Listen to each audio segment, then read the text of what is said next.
Bonjour à tous, Clément Pascal. Bonjour Merci Maxime. d'être revenu à Nancy pour ce vrai premier épisode du podcast Basket Europe. Promis, cette fois-ci, il ne durera pas 2 heures. On va essayer de faire 2 quarts temps à peu près. Une petite information, vous êtes venu à Nancy parce qu'on a mis en ligne un nouveau site internet. Alors ça s'appelle toujours basketeurope.com. Il y a eu des gros changements en back-office et visuellement, ça se voit aussi pas mal. Alors juste premier petit réflexe à avoir, on a un mode sombre et un mode lumière. Pour ceux qui ne sont pas trop familiers avec ça, par défaut, vous êtes peut-être en mode sombre. Donc c'est en haut à gauche ou sur mobile, il y a un petit icône soleil ou lune. Vous pouvez cliquer dessus. Il passe en noir ou en blanc. On a après une page d'accueil avec nos articles premium, tous les fils d'actualité que vous publiez. Et petit rappel, vous pouvez vous abonner avec un abonnement annuel à 49 € qui permet de faire vivre une rédaction de journalistes professionnels et aussi un abonnement à 4,99 € tous les mois que vous pouvez annuler à tout moment. Merci de cette petite introduction pour introduire le premier vrai sujet de l'émission. On est à Nancy, vous êtes allé voir le match de Nancy contre Nanterre. Nancy est 5e après 13 journées, invaincu à domicile. À part Monaco, aucune autre équipe est invaincue dans sa salle. Qu'est-ce que vous pouvez me dire, Pascal ? Est-ce que tu trouves que Nancy a passé un cap par rapport à l'année dernière ? Oui, donc Nancy est invaincu à domicile en ayant battu notamment Monaco et Paris, ce qui n'est pas rien. La seule autre équipe qui est invaincue à domicile, tant que je sache, c'est Monaco, justement. Donc la première raison qui me paraît évidente, c'est la force du public et l'ambiance qui existe à Gentilly. On sait que le SLUC est numéro 1 des affluences depuis son retour dans l'élite. Et que là encore, il y avait un sold out pour le match contre Nanterre. Finalement, c'était vrai sold out. Il n'y a vraiment pas de place. Voilà, des vrais sold out, sans invitation, peut-être comme à une époque. Et que non seulement ça, mais il y a incontestablement une forte ambiance. Et je félicite aussi le club parce que nous, journalistes, on est situés idéalement, puisqu'on est au niveau au niveau du parquet central, puisqu'on était, Basket Europe, juste à côté des deux journalistes de Squeak. Donc vraiment milieu de terrain. D'ailleurs, Stephen Brun a été honoré, non pas en tant que journaliste de Squeak, mais en tant qu'ancien joueur, et ancien joueur du SLUC. Et moi, l'ambiance aux spectateurs qui font du bruit, au COP derrière avec les tambours, etc., m'a rappelé un petit peu celle de Limoges. Et sportivement, Clément, qu'est-ce que tu en as pensé ? Toi qui as l'habitude en plus de voir l'Asvel en Euroleague assez régulièrement, là le niveau de jeu t'a paru comment ? Et puis il y a deux fortes individualités aussi c'est bien de les voir jouer en vrai. Exactement. Contre Nanterre, déjà le score final 91-71 l'évoque. Il n'y a presque pas eu match entre Nanterre et Nancy qui avait exactement le même classement au début du match. Nancy a complètement déroulé, surtout en s'appuyant sur Shevon Thompson, qui est le meilleur joueur à l'évaluation après 13 journées de la Betclic Elite. Il était à 12 points et 13 rebonds à la mi-temps. Concrètement, il a complètement marché sur la raquette de Nanterre, qui n'a absolument trouvé aucune solution en première mi-temps face à lui. Et en fait, à l'image de son début de saison, par le passé, il a fait plusieurs championnats. Il n'a pas forcément autant dominé que dans la Betclic Elite, où on sait que c'est un championnat très physique. Et donc, il est visiblement très à l'aise dans l'axe 1-5 qui a été créé avec Frank Mason, qui est lui le deuxième meilleur marqueur, donc c'est les top 2 marqueurs du championnat tous les deux. Frank Mason est aussi le 4e meilleur passeur. Et donc en fait, on a 2 joueurs qui apportent quasiment 33 points par match à eux seuls au SLUC Nancy. Donc quand on a déjà 2 joueurs hyper talentueux comme ça, évidemment, c'est que l'équipe est bien hiérarchisée avec deux scoreurs très bien identifiés. Et puis au-delà de ça, ils ont choisi des facteurs X qui sont excellents avec Tyron Johnson et Meridi Soumounou pour l'énergie. Il y a Clément Frisch qui commence à passer un cap. Il y a Jordan Bowden qui commence à pas mal mettre de points.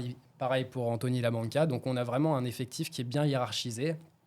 Et Sylvain Lottier arrive à bien chapeauter le tout en attendant peut-être des renforts. C'est ça, Pascal, c'est une réussite du coach d'avoir construit un effectif a priori avec une hiérarchie qui est parfaite. Quand une équipe est mal positionnée, c'est l'échec du coach. Donc, quand une équipe est bien positionnée, c'est la réussite du coach. Il faut quand même rendre à César ce qui lui appartient en partie. L'originalité, il faut le rappeler, de Sylvain Lottier, c'est qu'il a déjà été coach de Nancy au début des années 2000, à la suite d'Hervé Dubuisson, qui avait été victime d'un accident de la circulation, qu'il a gagné la Coupe Corach. Alors pour les plus jeunes, la Coupe Corach, c'était la C3 de l'époque. C'était une coupe prestigieuse qui avait été gagnée 2 fois par Limoges et 1 fois par Orthez. Et je crois que c'était la dernière édition d'ailleurs de la Coupe Corach en 2002. Et puis il est revenu comme directeur sportif au club. Et finalement, il a repris l'équipe en main à la suite de François Perronnet. Il a été champion de France de Pro B en 2002. L'année dernière, ils ont assuré... 2020. 2022, oui, 2002, c'était la Corach. 2022, 20 ans plus tard. Voilà, 20 ans plus tard. Un peu comme les Mousquetaires, c'était 10 ans plus tard, là, c'est 20 ans plus tard. Et donc, oui, c'est forcément sa réussite aussi de permettre à Nancy d'être dans les premiers rangs aujourd'hui, mais on en parlera plus tard. Le championnat est tellement condensé que la vérité d'un jour à ce niveau-là n'est pas forcément celle du lendemain. Et pour le SLUC, il faut aussi maintenant confirmer véritablement à l'extérieur. Oui, c'est très tôt dans la saison et malgré ce très bon début de saison, il va y avoir des changements a priori puisque Caleb Walker, après sa pige à Gravelines, sauf chose inattendue, va revenir à Nancy pour la Saint-Nicolas en décembre. Et a priori, Bruno Sangalamata aurait envie de partir. Donc, est-ce que cette hiérarchie qui, a priori, est parfaite actuellement, va pas être un petit peu bousculée et le bon début de saison pourrait finalement être vite oublié si on a une mauvaise série sur ne serait-ce que 2-3 matchs. C'est tellement serré que ça peut aller très vite, quoi. La hiérarchie, elle sera bousculée si Bruno Sangalamata décide de partir, puisque c'est sa volonté d'avoir un plus grand rôle. Donc il a joué 19 minutes contre Nanterre. On ne sait pas si ce sera suffisant pour lui donner envie de rester. En tout cas, Sylvain Lottier semblait dire en conférence de presse que la situation allait être réglée cette semaine. Donc soit pour un départ, soit pour rester. Ce qui pose quand même le souci ensuite de la réorganisation de l'effectif, puisque Bruno Sangalamata est plutôt un 5 qui a été parfois utilisé en 4, puisque Shavon Thompson est tellement dominant que sur certains matchs, avec des match-up comme Nanterre, avec Daisy Rodriguez, ça convenait pour pouvoir l'utiliser en 4. Mais évidemment, il faudra trouver un remplaçant. Et avec l'arrivée de Caleb Walker, la déjà réorganisation avec le départ de Luca Chirovina, tout peut être... les minutes pourront être redistribuées. Et puis à cela s'ajoute l'incertitude autour de Frank Mason, qui est sorti sur blessure quand même au 4e quart-temps et dont on ne connaît pas encore la durée de la blessure, ni la nature d'ailleurs, même si visiblement c'était au niveau de la cheville ou du talon. Donc Nancy actuellement est à 6-0, a quand même fait tomber à domicile Paris et Monaco, qui sont les leaders, et le dauphin de Betclic Elite. Donc ça veut quand même dire qu'ils ont pris de l'avance sur leurs adversaires. Sans doute, je crois, 3 voire 4 victoires d'avance sur la 16e, 15e place, quoi. Donc c'est déjà très bien. Maintenant, il faudra confirmer à l'extérieur. Et Sylvain Lottier semblait dire que c'était quand même plus compliqué d'enchaîner à l'extérieur plutôt qu'à domicile, où à chaque fois, ils ont eu une semaine pour préparer les matchs. Donc Nancy, il faudra qu'ils trouvent leur rythme au moment où l'effectif sera recomposé. Et puis vous pouvez trouver sur le site un très bon article, même plusieurs qui ont été rédigés suite à votre visite à Nancy, sur place en conférence de presse, avant match, après match, avec un article premium, donc réservé à nos abonnés, que vous pouvez donc aller tout de suite voir sur basketeurope.com. Nouveau sujet sur les Coupes d'Europe. Donc, on s'appelle Basket Europe, on parle de basket européen le plus souvent qu'on peut et on essaie de comprendre comment ça fonctionne. Là, on va parler de la BCL. Donc, il y avait 2 clubs français qui étaient automatiquement qualifiés en BCL, donc le Dijon et Le Mans, pardon. Et on avait Strasbourg et Cholet qui étaient passés par le tournoi qualificatif d'Antalya. Et donc, ils s'étaient qualifiés. Donc, on a 4 clubs en BCL. On a aussi Gravelines qui est en FIBA Europe Cup. Donc, ces clubs-là, après combien, 12 matchs, 13 journées. 13 journées de Betclic, font partie des clubs qui sont proches de la relégation. En tout cas, ils ont fait un début de saison assez compliqué. Comment se fait-il que donc, ces clubs français qui marchent bien en BCL, en Coupe d'Europe, aient autant de mal en championnat? On va dire proche de la zone de relégation, hein, proche de la relégation. Oui, c'est très serré, c'est Il y vrai. a encore quand même beaucoup de journées, mais c'est vrai que c'est un phénomène qui, je crois, n'est jamais survenu dans le basket français. D'abord, depuis combien de temps il y a eu d'aussi bons résultats en Coupe d'Europe? Je suis trop jeune pour m'en souvenir. Donc, parce qu'il faut pas oublier que non seulement il y a des très bons résultats en BCL de ces clubs-là, puisque donc Strasbourg Dijon. et Dijon sont en tête de leur groupe. Le Mans vient de battre Malaga, qui est la numéro 2 ou numéro 3 du championnat espagnol, qui est de favori. La seule équipe à avoir fait tomber le Real Madrid. Le Real par Madrid, exemple, qui est cette année. favori, qui est le favori d'ailleurs pour la BCL. Donc ça, c'est la première donnée. Et donc, et aussi, il ne faut pas oublier que Paris et Bourg sont tout en haut de leur groupe d'Eurocup. Donc c'est un ensemble de résultats, sans oublier aussi quand même que Monaco est comme l'année dernière, très compétitif en Euroleague.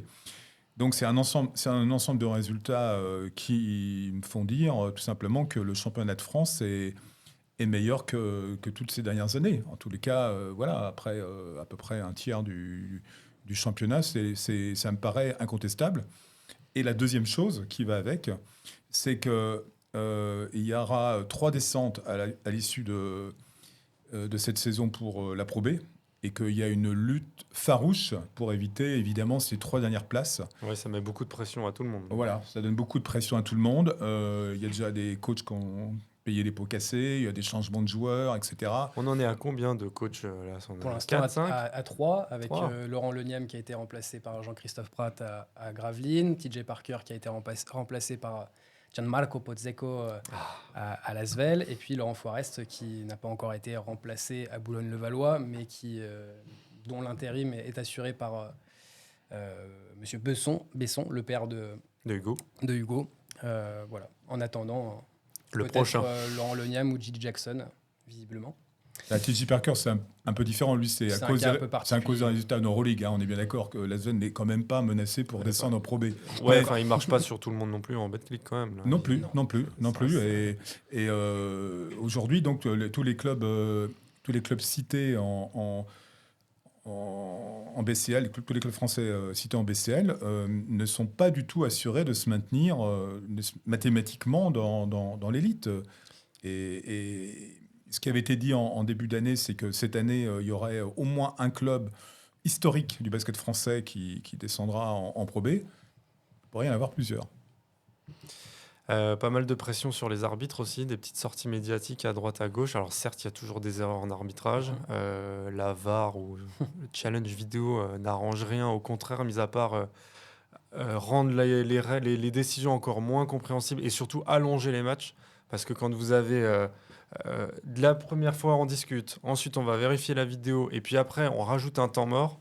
Je crois que c'était le match contre Monaco à Nancy, mais ça dure une plombe. C'est horrible. En tant que spectateur, je vois pas comment les gens peuvent comprendre ce qui se passe, à part d'être un expert en basket. Et encore, je pense qu'eux-mêmes, ils comprennent pas tout. Clément, est-ce que toi, tu as constaté aussi un peu plus de pression, de nervosité envers les arbitres? Ça se vérifie sur chaque match. Le directeur des arbitres, Eddie Viator, semblait dire que cette année était coefficient 2 voire 3 au niveau des clubs qui font évidemment remonter les informations C'est l'indice niveau de de Richter. l'arbitrage. C'est quoi ce Non, coefficient? c'est-à-dire que au-delà du coefficient 2-3, c'est surtout qu'il y a de plus en plus de pression à chaque match. Alors, on ne va pas revenir sur l'épisode Nancy, Ah non, non, non, non, Blois-Nancy, non, s'il vous plaît. mais, ce sont des incidents qui arrivent plus tôt dans la saison que par rapport aux autres saisons, en tout cas.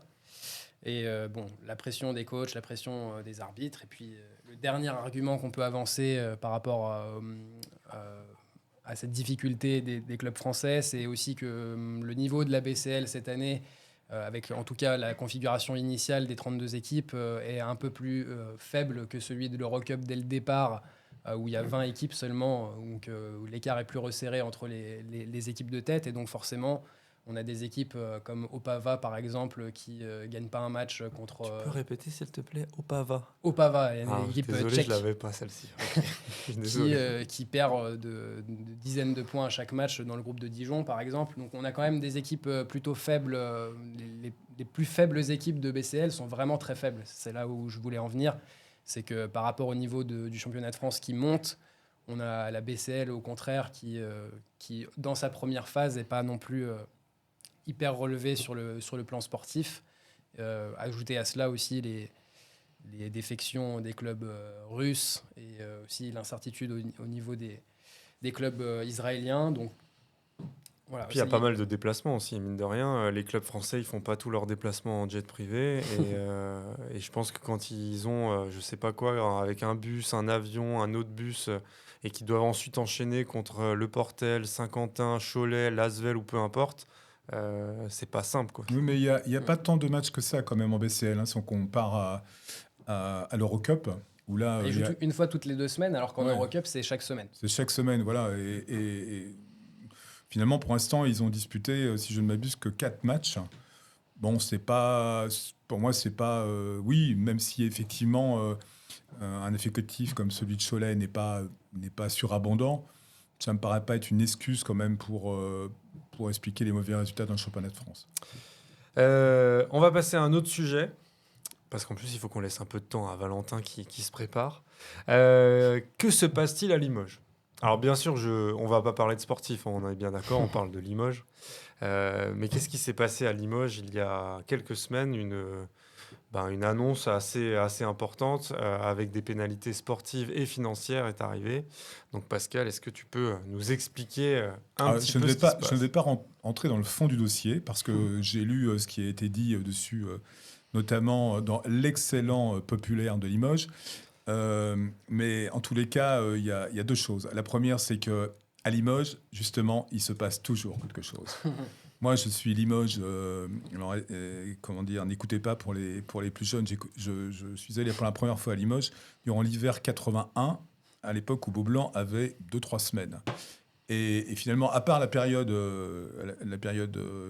Biechou Popelier, un des 2 présidents emblématiques, il y a toujours eu des histoires en coulisses, hein, avec, on sait bien, Didier Rose, tout ça, les scandales, les déficits, etc., etc. Et là, on se dit, toute cette génération-là, évidemment, est passée, et il y a encore des soubresauts en coulisses qui existent nulle part ailleurs, voilà. Et donc, Limoges, enfin le club a présenté visiblement. Alors, si j'ai bien compris, déjà, ils auraient dû combler le déficit de l'année précédente. Ils l'ont pas fait et ils ont présenté des comptes qui étaient fallacieux. Voilà. La sanction principale, c'est 3 victoires en moins. Et c'est ça qui me gêne parce que en fait, on sait que c'est provisoire parce qu'il y a une possibilité d'appel. Auprès de la fédération. L'année dernière, l'Asvel avait pris Voilà. aussi 3 matchs Voilà. et en appel, il s'est passé à 2 ou 1 victoire Voilà, en ça, moins, quoi. voilà, ça a été réduit. Donc aujourd'hui, le classement officiel de la Ligue, c'est avec les 3 victoires en moins. Donc ils sont, pour l'instant, ils font partie de... Ils sont en T-pénultième, hein, ils seraient en Pro B. Mais en fait, on ne peut pas du tout se fixer là-dessus, puisque À voir Moi, je dis- sur un prochain épisode. Ouais, puisque moi je dis que ça nous fait probablement. parler, Limoges. c'est bien. Probablement. Oui, bah, non, mais ce qui est bien avec Limoges, c'est qu'on peut faire un feuilleton hebdomadaire avec Tu eux. nous hein. l'avais dit en présentation de la saison, que vous pouvez d'ailleurs retrouver. Désolé, le podcast est très long sur l'épisode 0, mais vous pouvez, avec les chapitres, accéder à la partie sur Limoges, où Pascal, c'est pas qu'on prévenait ce qui allait se passer. Par contre, Clément, bien joué pour TJ Parker, on l'avait presque prédit. On y pensait, on n'y croyait pas aussitôt. Mais voilà. C'est ça. Donc, ouais, à voir la suite. Dernier point, on a eu enfin un communiqué sur la Ligue, de la Ligue pour les qualifier aux Coupes d'Europe la prochaine ou les prochaines saisons. A priori, c'est le sportif qui va primer. Oui, c'est ce que Philippe Osser m'avait dit lors d'une interview en début de saison. Parce que je lui ai fait la remarque que l'un des grands problèmes du basket en France, c'était le manque total de lisibilité en début de saison, parce qu'on ne savait pas qui finalement pouvait se qualifier pour les Coupes d'Europe. Sachant que, de toute façon, en ce qui concerne l'Euroleague, c'est totalement par invitation. Et donc, pour l'instant, il y a uniquement Villeurbanne et Monaco. Et là, il a été décidé que ne pourront être qualifiées que des équipes qui seront dans le méritent. top 8. Pardon. Qui le mérite. Oui, qui le mérite sportivement. Je pense que c'est dans la culture européenne, on peut concevoir qu'il y ait une Euroleague, une élite avec des invitations pour des clubs de grandes villes, etc. Ça, moi, je suis totalement pour. Il y a d'autres choses qui ne me plaisent pas du tout dans l'Euroleague, c'est le modèle économique, mais ça, je suis totalement pour. Mais pour les autres clubs, oui, il faut que ce soit le mérite sportif. Donc, pour se qualifier pour les deux autres, donc y compris, les trois autres, parce qu'il y a aussi la FIBA Europe Cup, donc qui est inutile pour les clubs Je français. ne veux pas en parler de celle-ci. Mais bon, On n'a pas le temps. pour l'instant, il y a toujours un club qui y participe. Mais en tous les cas, y compris pour l'Euro Cup, normalement, il faudra faire partie des 8 meilleures équipes. Alors, j'ai lu On verra, pareil, on Oui, en reparlera. Il y a voilà, des choses que ça j'ai lu le change. communiqué, c'était marqué, en gros, avoir les sanctions pour Voilà. ceux qui n'obéiraient pas. Donc, Avoir je- toutes les petites astérix Voilà. qu'on ajoutera au fur et à mesure. voilà. Eh ben, bienvenue Valentin. Bonjour Maxime. Bonjour Valentin Pascal. Perrault qui a rejoint l'équipe de Basket Europe cet été Exact. et qui va donc faire sa première chronique dans le podcast numéro 1 Basket Europe. C'est ça. Et aujourd'hui, je vais vous parler des jeunes qui font sensation dans ce début de saison de Betclic Elite. Donc, on le sait depuis plusieurs années, le championnat de France, c'est devenu un terrain de jeu idéal pour les jeunes talents français pour continuer de se développer. Dans la lignée de la saison exceptionnelle du phénomène Victor Wembanyama, les jeunes à fort potentiel de notre championnat n'hésitent plus à faire leurs preuves en Betclic Elite avant même de viser plus haut l'Euroleague, voire même la NBA. Donc aujourd'hui, on a décidé de vous parler de 3 d'entre eux, à commencer par l'ailier de la JL Bourg, Zachary Rizaché. Donc il a seulement 18 ans, c'est le fils de Stéphane Rizaché, et il a pris la décision de quitter l'Asvel l'été dernier pour obtenir plus de responsabilités dans l'Ain. Après 2 mois et demi de compétition, on peut dire que le pari est plutôt réussi. Le joueur s'est imposé dans un effectif qui est quand même volumineux, qui est important, avec 12 joueurs avec cette JL Bourg. Et il joue 21 minutes de moyenne pour 10 points par match en championnat, sans compter d'excellents pourcentages et des chiffres encore meilleurs en Coupe d'Europe. Mais au-delà des stats, c'est sa polyvalence et son sens du jeu qui sont particulièrement précieux à son équipe, et son coach lui fait de plus en plus confiance. Au niveau de son potentiel, il a un profil d'ailier de grande taille qui plaît beaucoup à la NBA, et ce n'est pas un hasard s'il est annoncé au minimum dans le top 10 de la prochaine draft par plusieurs sites spécialisés américains. Nouvelle preuve de sa progression depuis le début de la saison, dimanche dernier, il vient de réaliser l'un de ses meilleurs matchs de la saison contre son ancienne équipe de l'Asvel. Il a inscrit 15 points, pris 5 rebonds et délivré 5 passes décisives. C'est un petit peu le symbole d'un premier tiers de saison réussi. Autre belle surprise de ce début de saison, l'explosion de Milan Barbic avec l'ADA Blois. Après 2 premières années mitigées dans l'élite avec Paris et Fos, on peut dire que l'arrière montre actuellement toute l'étendue de son talent depuis le début de saison. À 22 ans, il s'est clairement imposé comme le leader offensif d'une équipe qui est au final assez jeune, et il fait preuve d'une régularité assez impressionnante. 16 points de moyenne, 4 matchs au-dessus des 20 points et un seul match en dessous des 10. Mais ce qui est encore plus intéressant que cet apport au scoring qu'on pouvait plus ou moins attendre, c'est qu'il porte aussi son équipe dans les autres secteurs du jeu. À la création, par exemple, il fait plus de 5 passes décisives par match, et également au rebond, il utilise sa taille assez grande, 1m96, pour contribuer et aider son équipe. En ajoutant à cela le fait qu'il a d'excellents pourcentages au tir et qu'il sait se montrer solide dans les fins de match, il en a remporté plusieurs avec Blois depuis le début de la saison, on peut dire qu'on tient clairement l'un des meilleurs JFL du championnat à son poste. Pour le dernier profil qu'on va vous présenter, donc on va parler de la pépite de Cholet, Tidjane Salin, qui a fêté ses 18 ans seulement l'été dernier. 3 matchs seulement professionnels la saison dernière, mais un titre de champion de France espoir et un trophée du futur avec les Espoirs de Cholet, une équipe dans laquelle il avait une place très importante. Et finalement, arrivé la nouvelle saison, avec son effectif limité, CB a fait le choix d'intégrer pleinement ce joueur au groupe professionnel malgré son jeune âge. Et on peut dire avec un peu de recul que ça a plutôt payé. Il a déjà réalisé plusieurs matchs au-dessus des 10 points, en championnat, mais aussi en Coupe d'Europe, où il a joué un rôle important, notamment dans le tournoi de qualification d'Ankara en BCL. Évidemment, la fougue de sa jeunesse fait qu'il a des défauts également, notamment le fait de mal sélectionner ses tirs sur certaines actions, ce qui entraîne des pourcentages parfois moyens. Mais voilà, Salin fait quand même des choses assez impressionnantes pour un joueur de son âge, et il a prouvé qu'il pouvait tenir un rôle dans son équipe sur les postes 3 et 4. Donc voilà 3 profils très intéressants qui seront à suivre pour la suite de la saison. Merci beaucoup, Valentin. Oh, il faut écouter ton patron, c'était à Antalya, pas à Ankara, le tournoi.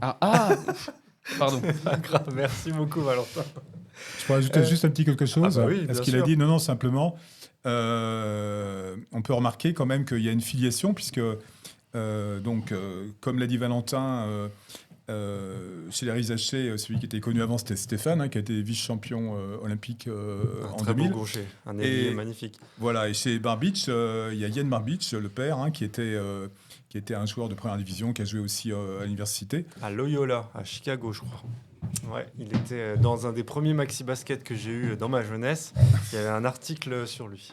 Voilà, il est assistant général manager de l'équipe de France. Ouais, voilà. C'est une histoire de famille, le basket. Exactement, oui. Et donc aussi bien chez les Rizaché que chez les Salins, il y a aussi des filles qui jouent en première division et qui sont de très grands espoirs du basket français. Voilà, donc ça continue. C'est à souligner. Dernier point. Ouais, on vous a promis, on ferait un peu plus vite cette fois-ci.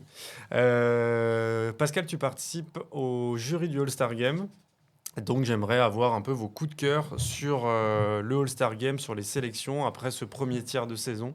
Bon, moi, personnellement, j'en ai 2, mais ils sont nancéens et ce ne sera pas objectif parce que Frank Mason en meneur et Thompson en pivot, ça fait quand même franchement longtemps qu'on n'a pas eu un meneur et un pivot qui jouaient ensemble. En fait, ça me rappelle un peu quand il n'y avait que 2 Américains par équipe et que les 2 vraiment étaient au-dessus des autres.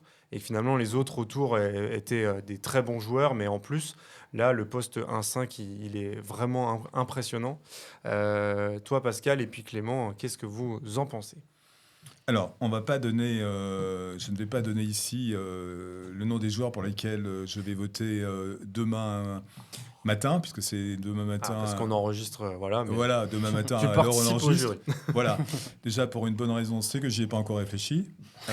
Et deuxièmement, je ne donnerai pas mes votes de façon publique. Donc, on a choisi de donner chacun un joueur étranger et un joueur français, qui est un peu notre coup de cœur. Bon, c'est 2 joueurs pour lesquels je voterai demain, ça je peux quand même le dire, c'est sûr. Donc le premier pour l'étranger, c'est un Américain, c'est T.J. Shorts, donc le meneur de jeu du Paris Basketball. Alors j'ai été regarder son prénom, parce qu'en fait, c'est vrai prénom. C'est pas son vrai prénom, T.J. Bah non, c'est pas son vrai prénom. Et le G, en fait, je sais pas à quoi ça correspond. Donc, Junior, non bah, Terence Junior. Peut-être. Alors c'est pas Terence comme Terence Thomas. Parker. perdu. C'est Timothy. Bon, ça, mince. c'est un prénom qu'on connaît, hein, Timothy aux États-Unis. Par contre, l'autre, alors, je le prononce à la française parce que je ne sais pas comment ça se prononce en anglais, en américain. C'est Neocartes, je ne sais pas. Alors, j'ai été regarder évidemment sur Google, etc. Il n'y a rien qui est ressorti de ce prénom-là. Il faut essayer ChatGPT maintenant. Ouais, il faut essayer l'intelligence artificielle parce que là, vraiment, je ne sais pas du tout. Bref. Peu importe, ce qui est sûr, c'est que c'est donc le meilleur marqueur, le meilleur passeur, le meilleur intercepteur de son équipe et évidemment le meilleur à l'évaluation. C'est un joueur extrêmement important dans un collectif qui est formidable. Moi, je trouve que le collectif... Quand on se souvient du collectif l'année dernière, du Paris Basketball avec Will Weber, là, c'est le jour et la nuit. Celui-là, ouais, on retrouve l'équipe de Bonn, incontestablement. C'est du vrai basket FIBA, parfait, collectif, tout ça. Et lui, c'est pas un électron libre. Non, c'est pas un électron libre. Mais évidemment, il a des responsabilités, une liberté quand même que n'ont pas les autres. C'est vraiment le go-to guy, l'animateur de l'équipe et tout ça. Alors, j'ai essayé de trouver quand même des défauts. On le savait, c'est pas un gros shooter extérieur. Il n'est pas tout à fait à 30 points de réussite à 3 points. Donc, c'est quand même pas formidable. Et même, il est à 73% de réussite au lancer franc, ce qui n'est pas terrible pour un meneur, sachant par exemple que Daniel Phil est à 85%. Voilà, donc c'est ce que je lui ai trouvé comme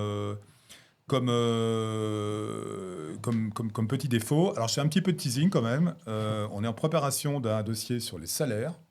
Voilà, comme chaque année. Pour les abonnés de Basket Europe. Voilà, ceux qui le sont déjà et ceux qui vont s'abonner sur le nouveau site. C'est quelque chose dont les fans de basket sont extrêmement friands. Tout ce que je peux vous dire, c'est qu'il a un salaire en conformité avec sa valeur. Voilà.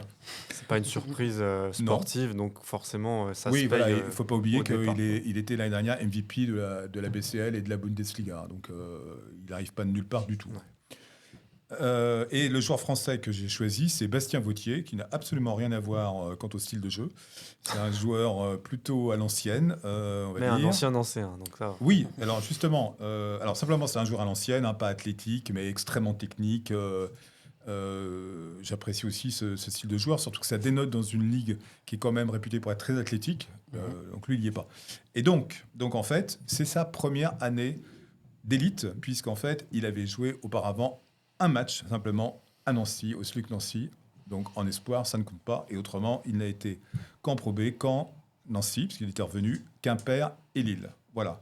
Et lui, par contre, il y a un chiffre positif que je trouve quand même étonnant, c'est qu'il a 70% de réussite au shoot. Ouais, il a des très bonnes mains. Je me souviens, voilà. Alors certes, il jouait pas avec l'équipe 1, puisqu'à Nancy, de toute façon, les jeunes joueurs, peu importe le coach, au final, j'ai l'impression qu'ils ont vraiment du mal à rentrer, mis à part dans les 46 dernières secondes d'un match. Mais ouais, il a des très très bonnes mains. Et puis, il a une carrière qui continue. Alors, il a eu les croisés, je crois. Et c'est pour ça qu'il était parti à Caen ensuite, qui s'est relancé. Mais il aurait pu aller peut-être dans une équipe de plus haut de tableau, en tout cas sur le papier cette année. Il est passé par une plus petite équipe pour avoir des responsabilités, jouer.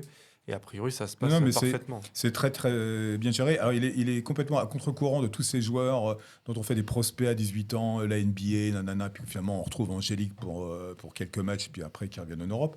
Lui, c'est pas du tout ce profil-là. Et justement, quand on voit qu'il a 70% de réussite au shoot, c'est pas grâce à des dunks. Hein, parce que souvent, ceux qui sont à 70, ils savent pas shooter au-delà d'1m50. Lui, c'est pas le cas. Donc, je trouve ça remarquable. Et donc, il est 3e à l'évaluation du championnat de France. Et le moins qu'on puisse dire, c'est que le Portel lui doit beaucoup.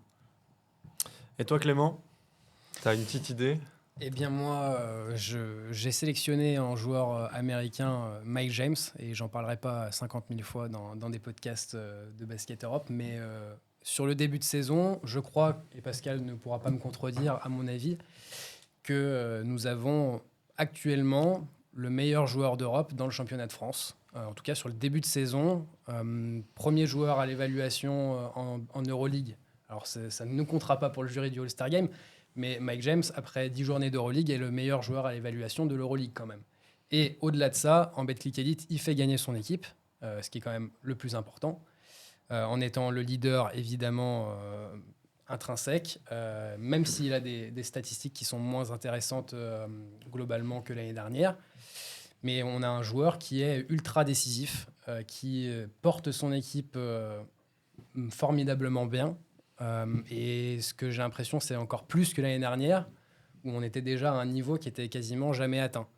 Donc on a vu ses shoots à Saint-Quentin, contre Saint-Quentin, pardon, à Villeurbanne en début de saison. Alors il marque un tout petit peu plus le pas au mois de novembre sur la Betclic Elite, mais au-delà de ça, il joue 1 à 2 fois par semaine en Euroleague et à l'image de son match contre Baskonia, il continue de cartonner et de porter son équipe à chaque fois la Roca Team. Donc il tourne actuellement à 11 points, 4 passes et 3,2 rebonds pour 10,9 déval en 25 minutes en Betclic Elite, ce qui est légèrement moins que l'année dernière. Mais c'est pas une surprise si je dis qu'il est complètement indispensable au All-Star Game, en tout cas cette année. Voilà. Et en sélection française, j'ai choisi Mathis Dossouyovo, intérieur de Saint-Quentin. Saint-Quentin qui réalise un excellent début de saison. Sans doute qu'on ne les attendait pas aussi haut donc dans le top 10 après 13 journées. J'allais pas choisir un joueur étranger à Saint-Quentin, clairement, puisqu'ils sont tous pas au niveau espéré. Mais en tout cas, c'est le seul joueur qui est déjà à plus de 10 points par match à Saint-Quentin. Et il s'est clairement rendu indispensable. On sait que le cap entre la Pro B et la Betclic Elite n'est pas toujours évident. Alors évidemment, il a été MVP la saison dernière. Et l'idée de cette année, c'était qu'il soit aussi le leader de cette équipe de Saint-Quentin. Mais c'est bien de le penser. Là, il l'a clairement démontré en étant à 15,6 d'évaluation en à peine 23 minutes. Donc il est dans le top 10 de l'évaluation, alors que clairement, s'il jouait 10 minutes de plus, il serait à plus de 20 déval. C'est de vous dire l'impact qu'il a sur cette équipe de Saint-Quentin. Voilà, première saison vraiment dans l'élite, même s'il avait quand même joué 34 matchs avec les espoirs, quand il était espoir du côté de Châlons. Donc il a fait ses débuts en équipe de France A', la Select Team, en juin dernier à Los Angeles avec Rudy Nelom. Et à mon avis, ça en fait un candidat tout à fait crédible pour les fenêtres internationales qui auront lieu avec cette année des joueurs d'Euroleague, donc ce qui complique la tâche pour des nouveaux joueurs. Mais en tout cas, si le format de l'année dernière et des années précédentes était revenu cette année, sans aucun doute qu'il aurait été un candidat très, très crédible. Donc, avec Bastien Vautier. Avec Bastien Vautier, évidemment, avec Nils Sacco, avec plein de joueurs français et d'intérieur notamment, qui sont vraiment très solides. Et on a la chance quand même dans ce championnat d'en avoir quelques-uns, des jeunes joueurs, des jeunes talents qui sont vraiment exceptionnels, à l'image de ceux présentés par Valentin. Eh ben merci, on va continuer à suivre tout ça. C'est la fin de cet épisode numéro 1, le premier épisode que vous pouvez retrouver quand même sur la chaîne, qui était la présentation de la saison de Betclic, mais qui a duré 2h22, je crois. Donc cet épisode-là est un peu plus court. Merci beaucoup. On se retrouve la prochaine fois que vous venez à Nancy, où on essaiera de faire un format peut-être un peu à distance, hybride, on verra. On pourra peut-être parler des salaires, justement. Exactement, je pense qu'il y a des chances que le prochain épisode, au minimum, ce soit pour le dossier salaire. N'hésitez pas à vous abonner sur basketeurope.com et à bientôt. Merci. Merci.